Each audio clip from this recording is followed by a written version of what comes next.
Você falava sobre quando você se iluminar as vias, se tiver um meio-fio com canteiros e tal, não é recomendável que a luz incida sobre esse local, não é, Silvia? Não, não é, recomendável iluminar canteiro.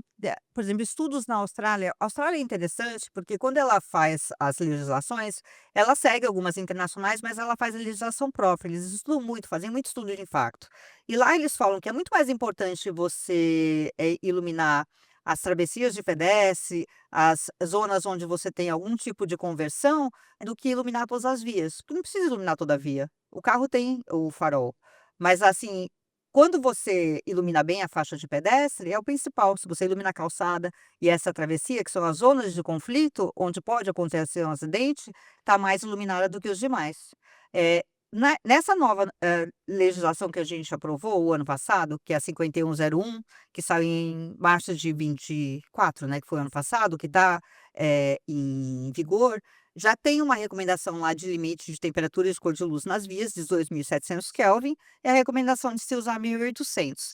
E tem também a iluminação das faixas de pedestre, que pouca gente conhece, né, que você tem que ter uma iluminação que é chamada positiva.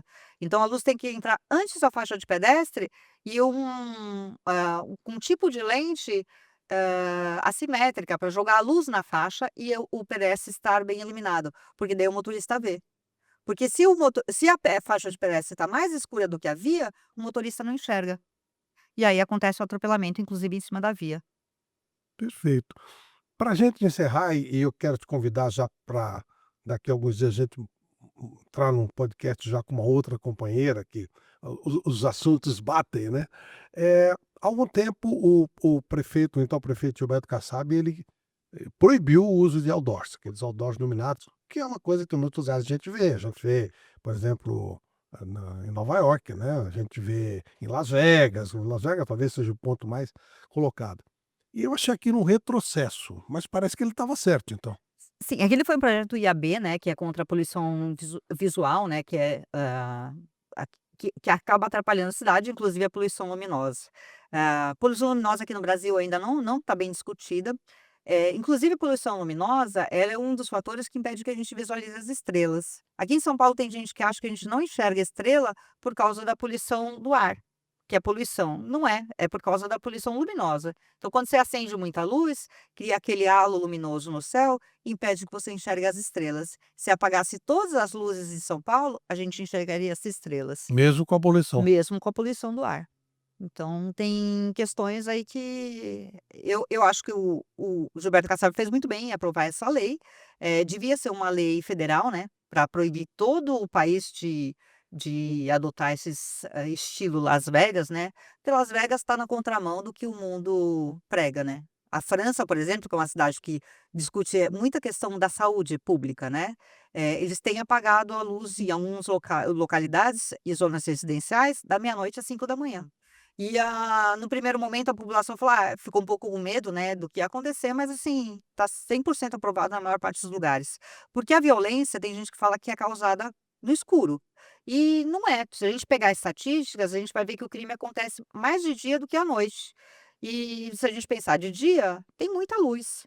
E a luz inibe o crime? Então não é à noite que ela vai inibir o crime.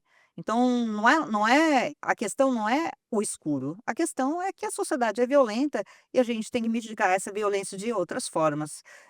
Inclusive a violência contra a mulher que o pessoal traz, né, fala: "Ah, não, mas daí a mulher vai ser estuprada à noite no escuro". A mulher é estuprada dentro de casa, às vezes pela própria família. Então isso é 87% dos casos no Brasil, então a gente tem que medir estatística, né. Não pode falar as coisas: "Ah, porque eu acho que". A gente não tem que achar, a gente tem que pegar as estatísticas, estudar as estatísticas e ver o que está acontecendo.